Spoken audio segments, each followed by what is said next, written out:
Lá em 1 Reis, capítulo 19. Você encontrou aí? Na verdade, eu vou pedir para você ficar com a Bíblia aberta aí. Eu quero contextualizar você um pouco antes de ler.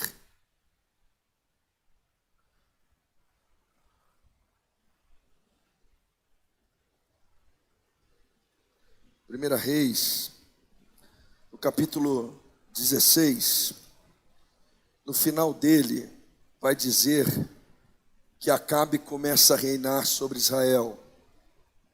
E aí o texto diz o seguinte, que Acabe foi o pior, que fez as coisas mais terríveis do que qualquer outro rei que veio antes dele.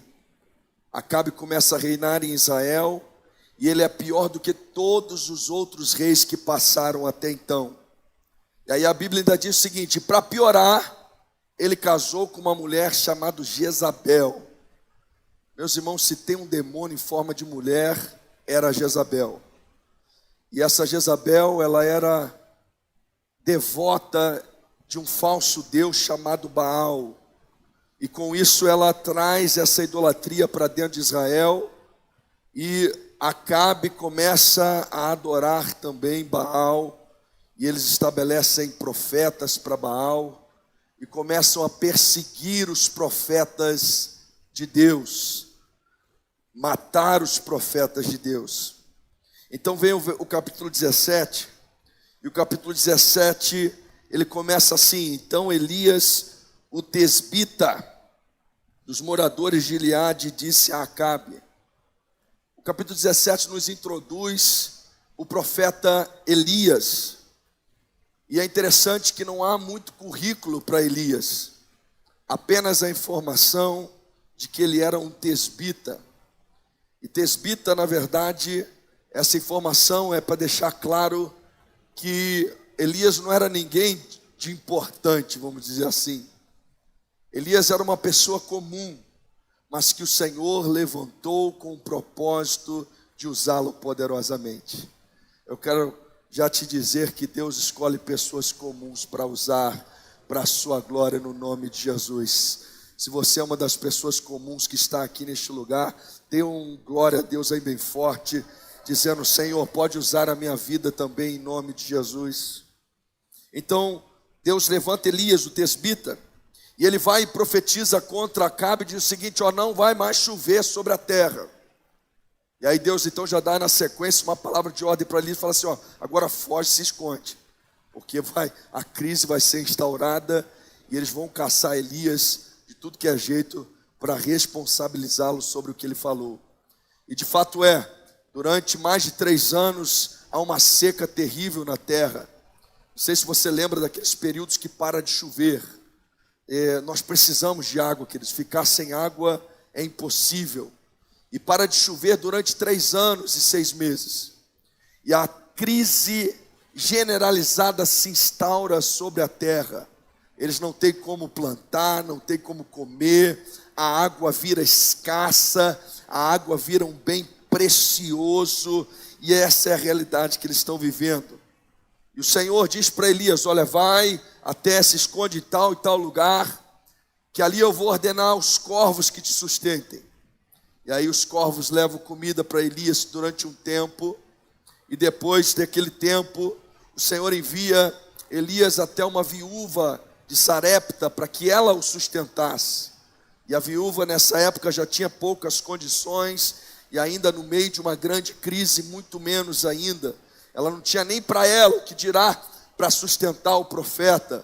Mas mais uma vez, o Senhor escolhe aqueles que não são para confundir aqueles que são. O Senhor escolhe pessoas normais, comuns, e talvez não é aquela que teria grandes coisas, mas que nas mãos do Senhor pode ser um instrumento precioso. Não é aquela, Deus poderia ter enviado Elias para uma pessoa muito rica, uma mansão, mas ele envia para uma viúva de Sarepta, e ao chegar naquela viúva, ela está prestes a fazer a sua última refeição para morrer, e Elias diz assim, não, você vai fazer primeiro para mim. E eu profetizo sobre a tua vida que o azeite não vai faltar, que a farinha não vai faltar, até que o Senhor mande chuva sobre a terra. E aquela mulher creu e ela entregou ao Senhor a sua prioridade.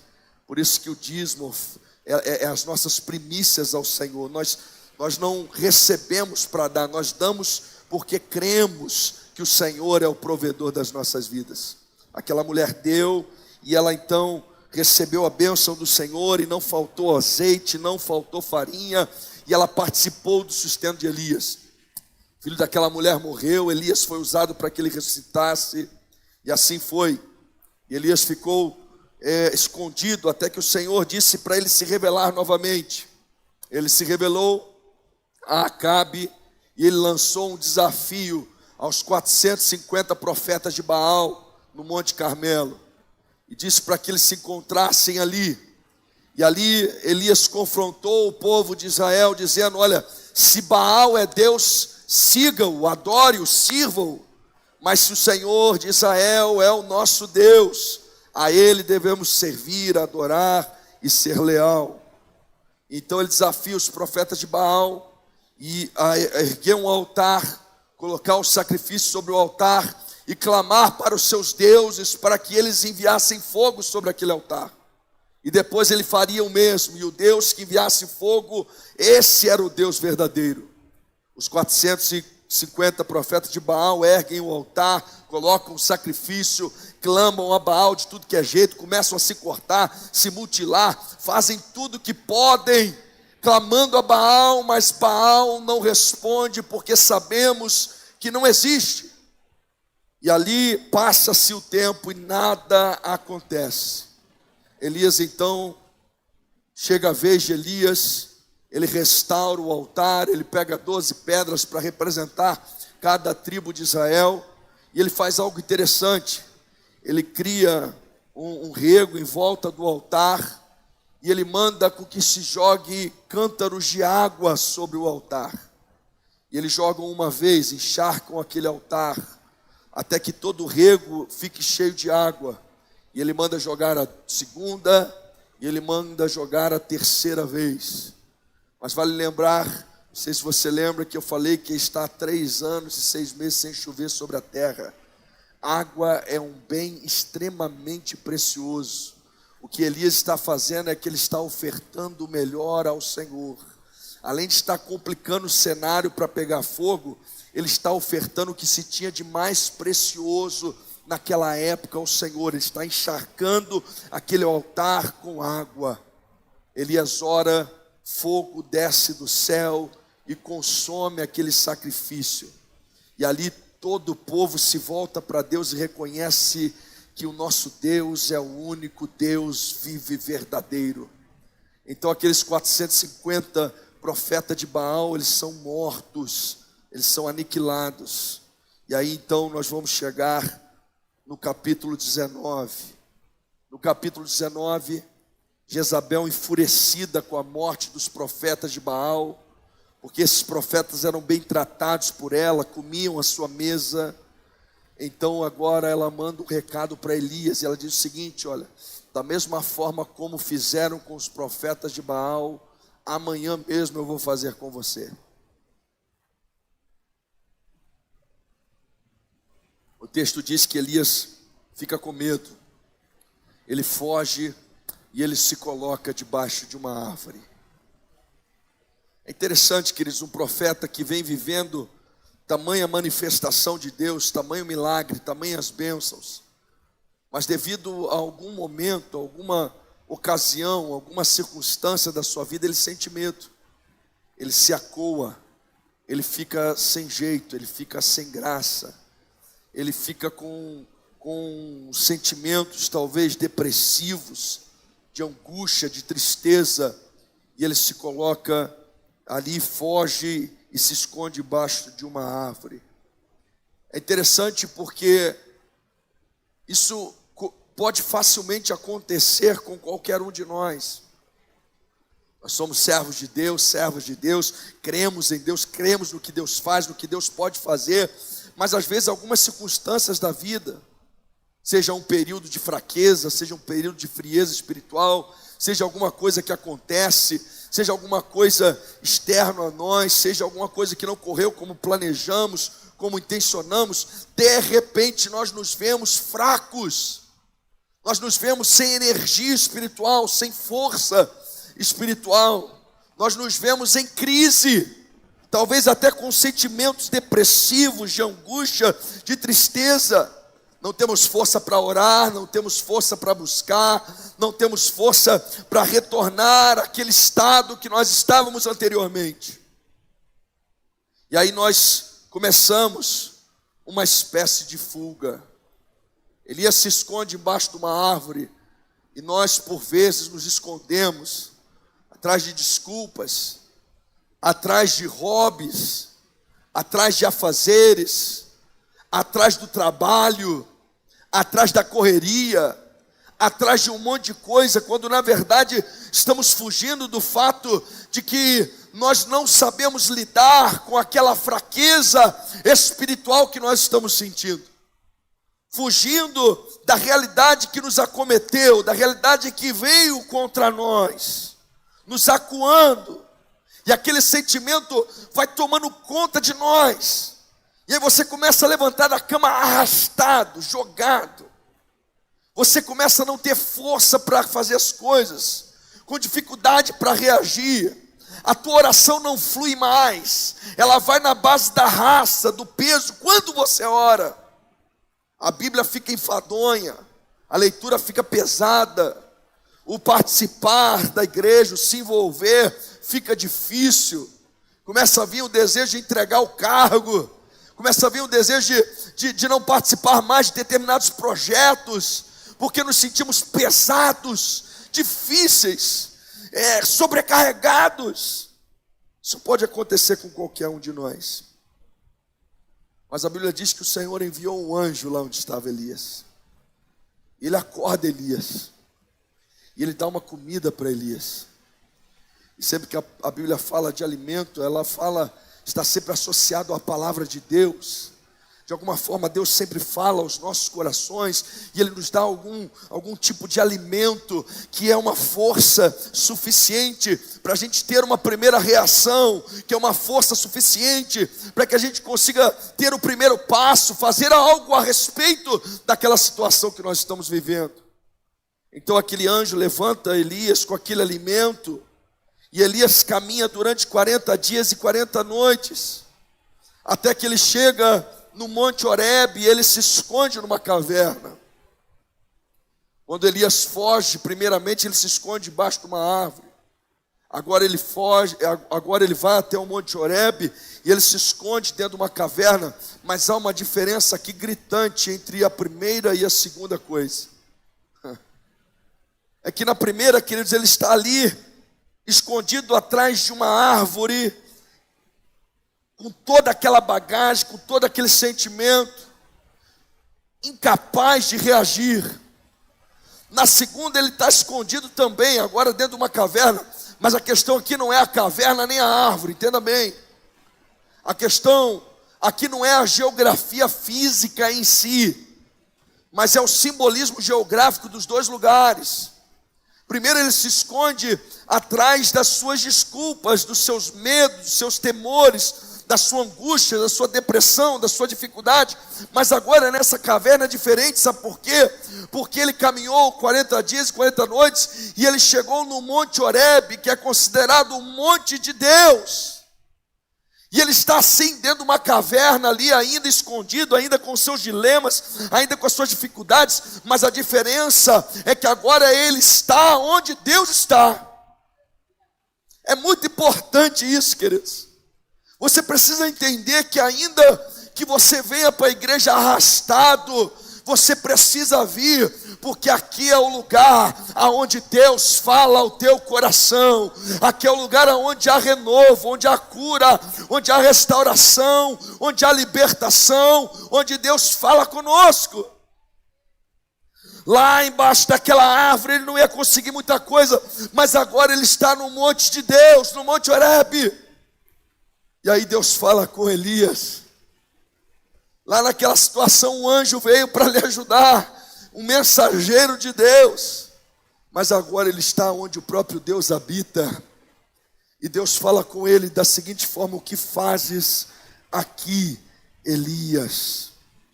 que você está fazendo aqui, Elias? E Elias então começa a colocar suas angústias, reclamações, dificuldades, falando: Senhor, só sobrou eu estou lá, o único profeta que restou, eu estou fazendo a tua vontade, eu estou fazendo o teu querer, só que, meu Deus, ainda assim, vem luta, vem dificuldade, estão querendo me matar, está difícil, está pesado, eu estou sem força, não tem como. E aí nós chegamos nesse capítulo que Deus está falando com Elias. Eu quero ler a partir do versículo 8. Diz assim, quando Elias chega nessa caverna, capítulo 19, 8. Levantou-se, pois, e comeu e bebeu, e com a força daquela comida caminhou 40 dias e 40 noites até Horebe, o monte de Deus. E ali entrou numa caverna e passou ali a noite.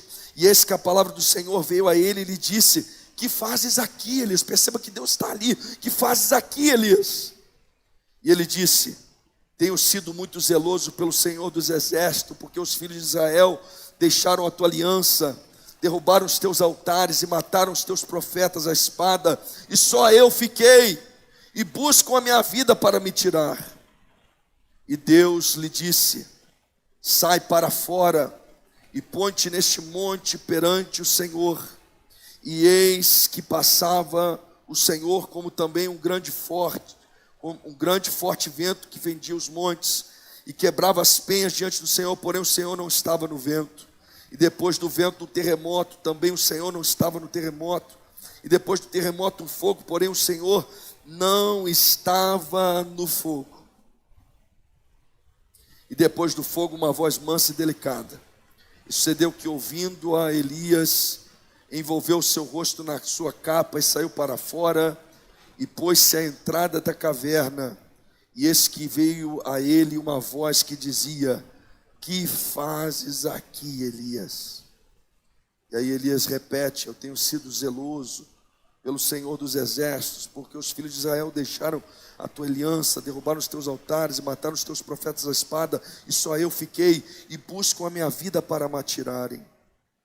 E o Senhor lhe disse: vai, volta pelo teu caminho para o deserto de Damasco, e chegando lá, unge a Azael, rei sobre a Síria. Também a Jeú, filho de Ninsi, ungirás rei de Israel. E também Eliseu, filho de Safate, de Abel-Meloá, ungirás profeta em teu lugar. Há algumas coisas que Deus falou para Elias nesse dia, quando Elias estava na sua presença, para que ele pudesse recarregar a sua energia. Primeiro, Deus chamou Elias para uma postura. Deus diz para Elias o seguinte: sai dessa caverna. Ainda que seja a presença de Deus, queridos, por vezes nós adotamos uma postura de derrota, por vezes nós adotamos uma postura de vitimismo, por vezes nós cedemos àqueles sentimentos, pressões e emoções que querem nos derrotar e nos derrubar. Por vezes nós aceitamos os discursos do inferno, dizendo que não somos capazes, que não conseguimos, que não podemos. Por vezes nós aceitamos a angústia que vem junto com a tristeza e nos prostramos, ainda que estejamos na presença de Deus, mas nos prostramos. Então a primeira coisa que Deus fala com Elias tem a ver com a sua postura. Deus diz para Elias: Elias, sai dessa caverna.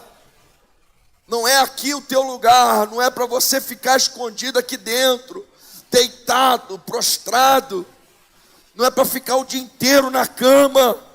Levanta, Elias, aí, sai dessa caverna, toma uma posição, toma uma postura. E aí Deus diz o seguinte: sai daí e fique diante do Senhor, porque eu quero falar com você. Então Elias primeiro precisa tomar uma postura de sair daquela caverna, e segundo, ele precisa estar diante do Senhor. Presta atenção que às vezes a gente está na caverna, a gente pode estar até no lugar onde Deus está, onde Deus habita, mas nós não assumimos a postura de quem quer ouvir Deus falar, de quem quer receber de Deus, de quem quer ser tocado pelo Senhor. Então ele diz: ó, sai da caverna e fique diante do Senhor. E depois Deus começa a trabalhar com Elias a necessidade dele aprender a identificar Deus, mesmo no meio do caos. O texto diz que Elias então, ele ouve um vento, uma tempestade, um vento forte. E ele diz, mas o Senhor não estava naquele vento. Depois vem um terremoto terrível. E aí ele diz, mas o Senhor não estava naquele terremoto. Até que soprou uma brisa suave. E ele ouviu como que Deus sussurrando aos ouvidos dele, porque Deus estava ali, dizendo, o que fazes aqui, Elias?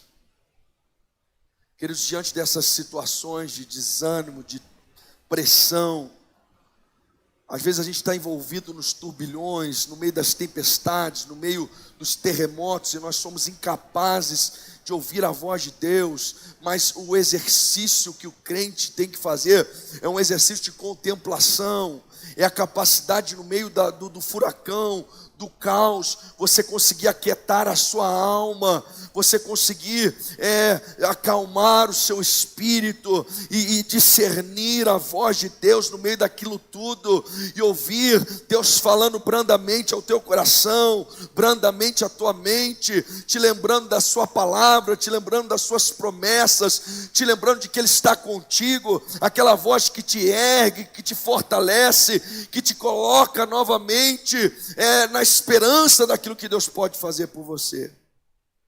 A nossa dificuldade, às vezes, que a gente está envolvido com os problemas, com as lutas, com as dificuldades, a gente não ouve Deus, queridos. E aí a gente piora a situação. Nós temos uma capacidade para piorar problema que é impressionante. A gente vai colocando os pés pelas mãos, a gente vai se afundando mais, a gente vai se esfriando mais, se conectando com gente que não vai ajudar em nada. E a gente tem essa capacidade.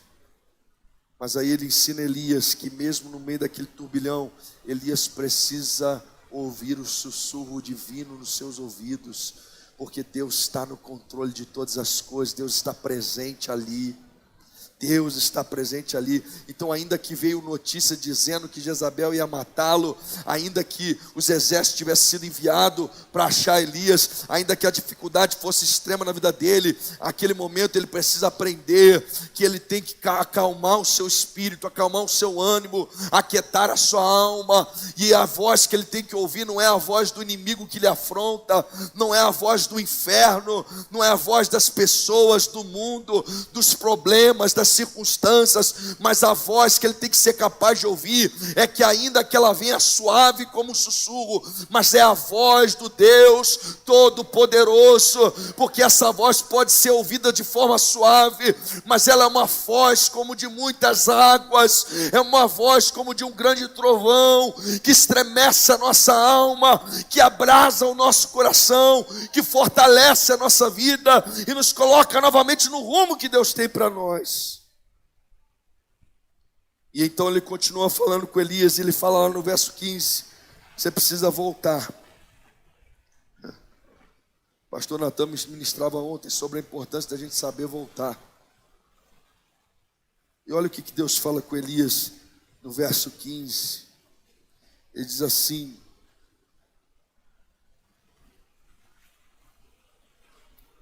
então o Senhor disse a Elias, volte ao seu caminho para o deserto de Damasco.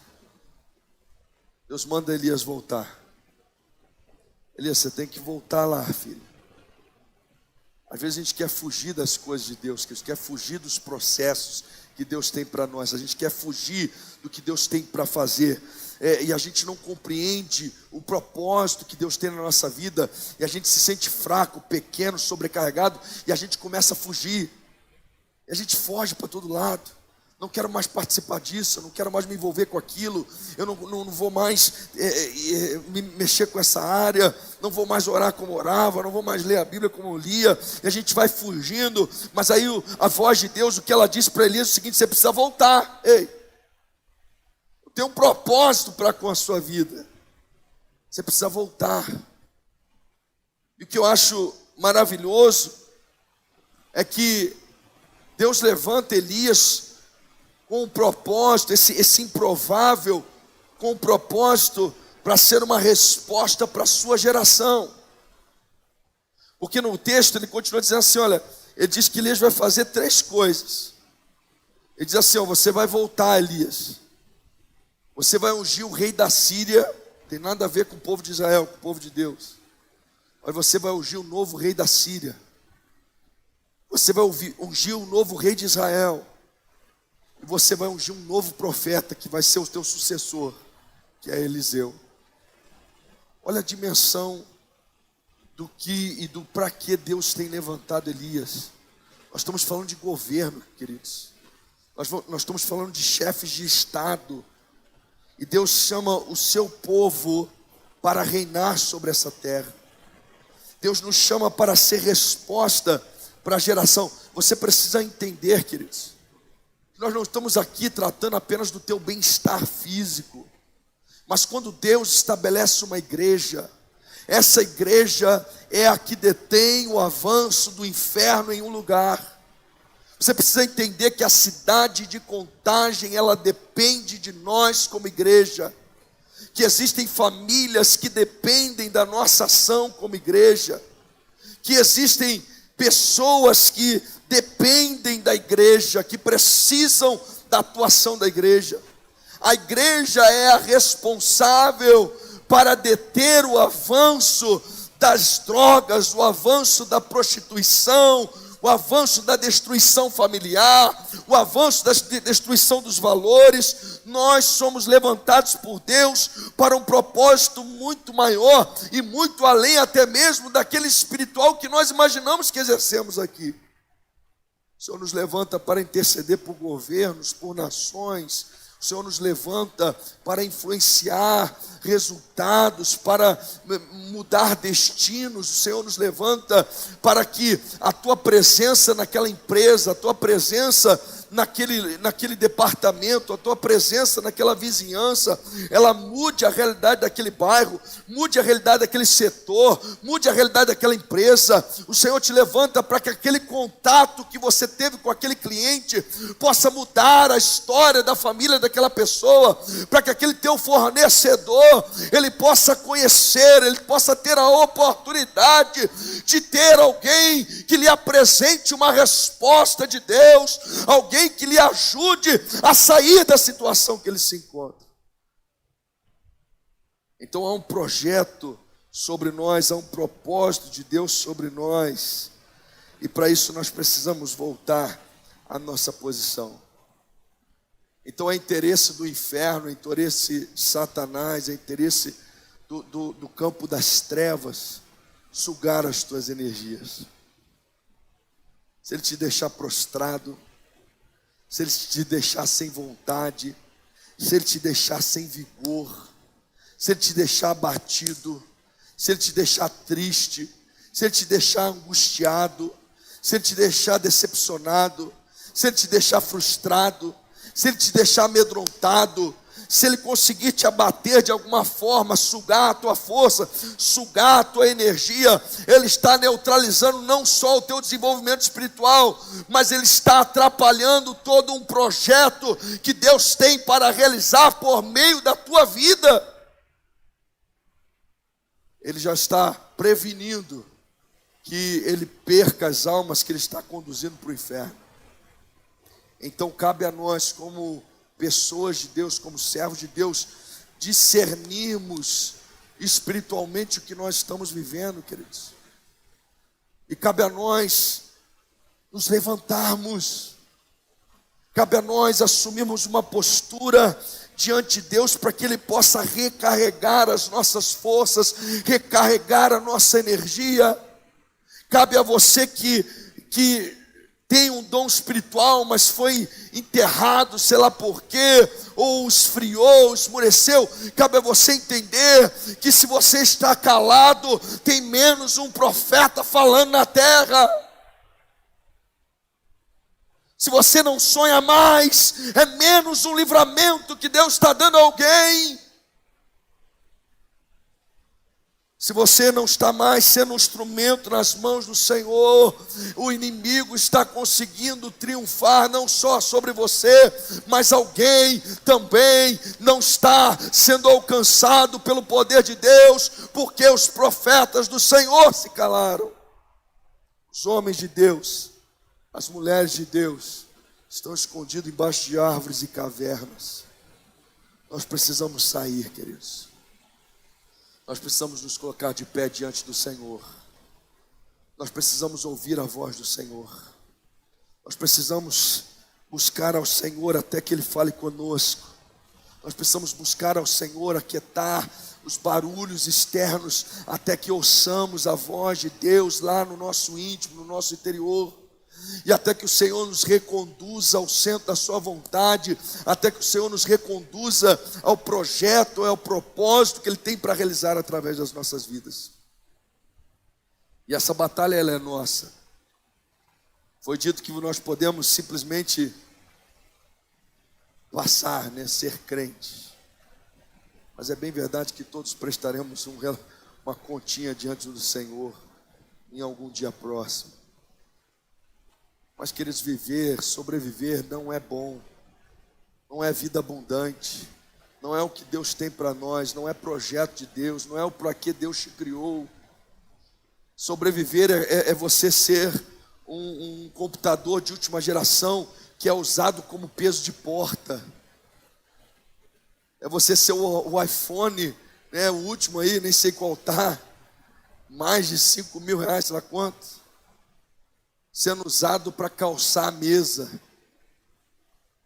É você ter sido projetado para um propósito extraordinário, mas está simplesmente sobrevivendo em outra área, em outra função. O Senhor tem algo para fazer em você, e através de você o Senhor tem mais. Se você está desanimado, essa é voz do inimigo. Se você está abatido, isso é voz do inimigo. Se a tristeza veio sobre você, é voz do inimigo. Se angústia veio, é voz do inimigo. Se incertezas vieram, é voz do inimigo. Você precisa rejeitar isso, se levantar, se colocar de pé diante do Senhor, recarregar as suas forças, sua bateria, e deixar com que o projeto de Deus seja concretizado na tua vida e através da sua vida. Você pode ficar de pé junto comigo? Nós vamos orar ao Senhor mais uma vez. Nós estamos numa busca, queridos.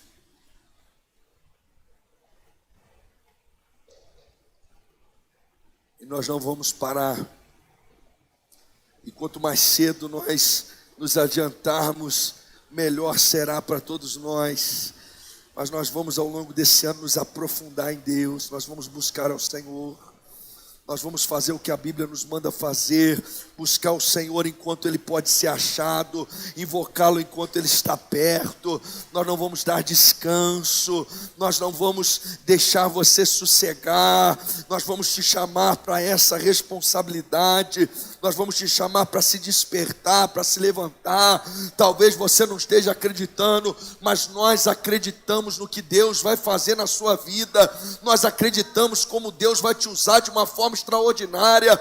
Nós acreditamos numa revolução espiritual acontecendo aqui nesses bairros, nessa cidade, nessa circunvizinhança. Nós acreditamos no mover extraordinário do Senhor. Nós acreditamos em uma chama de avivamento tocando os nossos corações, consumindo as nossas vidas. Nós acreditamos no batismo com o Espírito Santo sendo derramado sobre os irmãos. Nós acreditamos com o mover do Espírito Santo derramando dons espirituais e manifestação de dons espirituais. Nós acreditamos na salvação de almas, no arrependimento, na contrição. Nós acreditamos na libertação de vidas. Nós acreditamos no avivamento do Senhor sobre nós.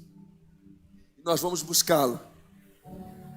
E eu quero convidar você. Talvez você está numa caverna, talvez você está até embaixo de uma árvore ainda, escondido lá das decepções, das frustrações, das dificuldades. Talvez você não está embaixo da árvore porque Deus já enviou um anjo, te deu um alimento, e você já vem caminhando na força, na determinação, na coragem. Você vem ali como Elias, passando aqueles 40 dias, caminhando. Você já chegou ali na presença de Deus no Monte Horebe. Mas mesmo na presença de Deus, você procurou a primeira caverna que tinha e você se colocou lá dentro.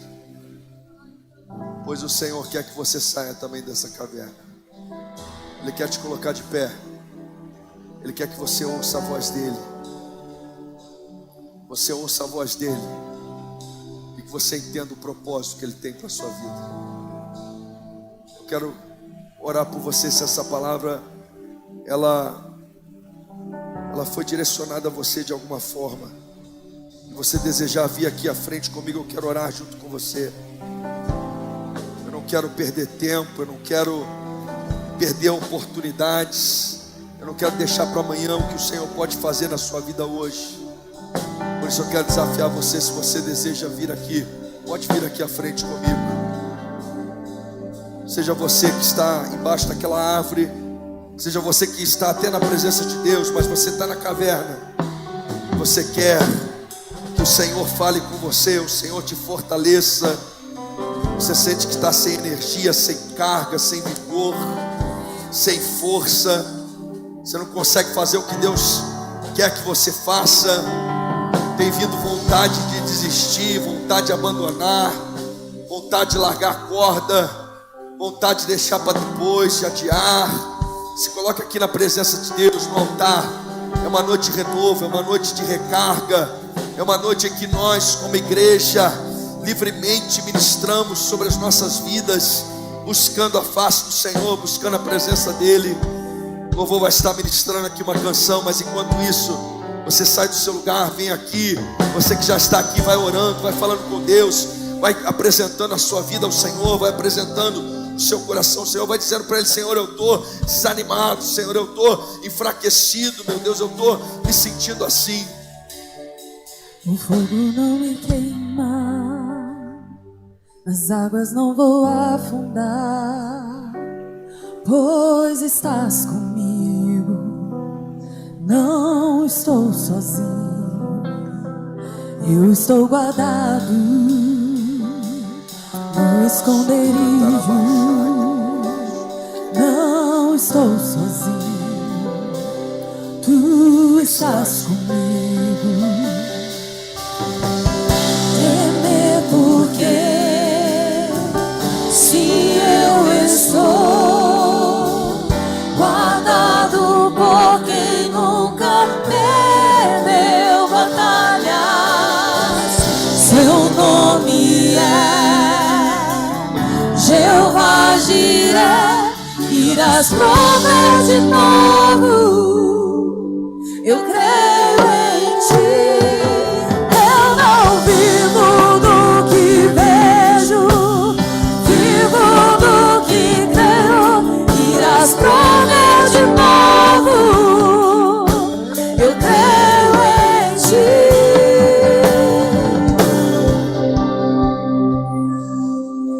Aleluia.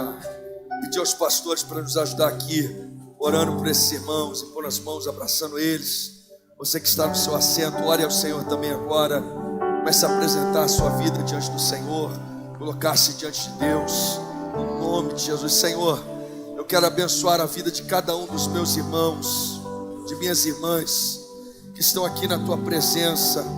Senhor, que estão aqui diante do teu altar, Senhor, reconhecendo que dependem de ti, ó Deus, que precisam de ti, que precisam ser recarregados, ó Deus, fortalecidos, amparados. Meu Deus, quantas vezes nós nos escondemos até na tua presença, Senhor. Nós entramos em cavernas, Senhor, nos escondendo da nossa responsabilidade, do propósito. Quantas vezes somos tomados pelo desânimo, pela fraqueza, pela dificuldade, Senhor. Pensamos em desistir, em abandonar, mas nós entendemos que o teu Espírito nos trouxe aqui nesta noite para nos recarregar, Senhor. Eu quero profetizar uma recarga sobre os teus servos, ó Pai. Eu quero profetizar, ó Deus, que eles sejam fortalecidos. Eu quero profetizar que eles sejam amparados. Eu quero profetizar que eles sejam renovados. Eu quero profetizar que eles sejam cheios do teu Espírito. Ó Pai, aquieta essa alma. Aquieta esse coração, meu Deus. Ó Deus, e que ele ouça a tua voz, que ele ouça o sussurro da tua voz, a voz que queima o coração, a voz que abrasa o coração, a voz que dá destino, a voz que dá direção. Recalamaço e decantarabanaia cheia de roubarabachai, riquelemaço e decantarabalabate, orehande recalamanamias, deconvian de raço e querebanaia sou. Meu Deus, em nome de Jesus, Senhor, que haja um marco aqui, ó Deus, e que tu levante esses teus servos e servas, ó Deus, para a realização de grandes propósitos, que eles sejam como Elias, o despida, Pai, talvez um desconhecido para muitos, mas alguém que tu levantastes para um grande propósito, alguém que tu levantastes, ó Deus, para mudar, ó Deus, a realidade de governos, a realidade de vida de pessoas, alguém que tu levantaste, ó Deus, para levantar outros profetas e o teu nome ser honrado e glorificado. Eu abençoo, meu Deus, a vida dos teus servos.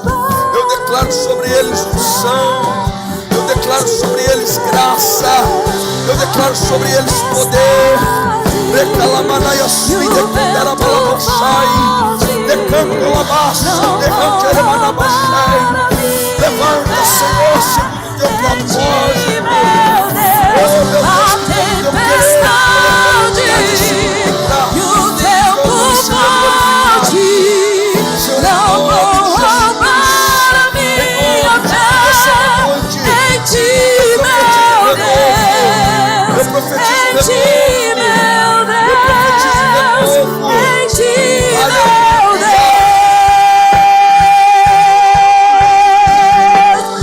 aleluia.